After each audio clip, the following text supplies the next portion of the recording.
Hey everyone! In today's video, we're going to walk through how to design a clean, functional invoice screen using the Ionic Design Kit. Let's get into it.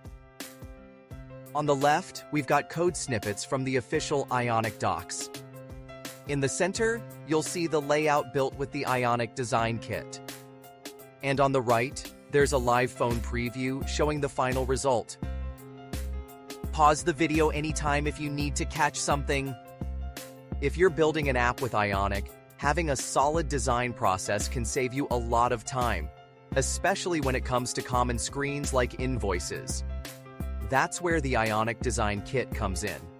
It's a collection of ready-to-use design elements built directly on top of Ionic framework components. Designers can just drag and drop elements instead of building everything from scratch.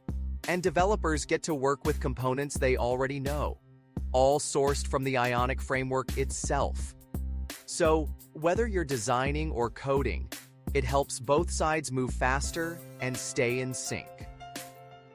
In apps for finance, billing, or e-commerce, the invoice screen is one of the most important pieces. It's where users check their invoices, see payment details, and manage transactions. A clear, well-structured invoice screen does more than just look good. It makes it easier for users to understand their charges, see due dates, and check payment statuses. And if you add options to download or share the invoice, it's even more useful. You can find all the code and steps on our website. That's it for this one. We've got more videos coming up where we'll cover other common screens and how to handle them with the design kit. Thanks for watching. See you in the next one.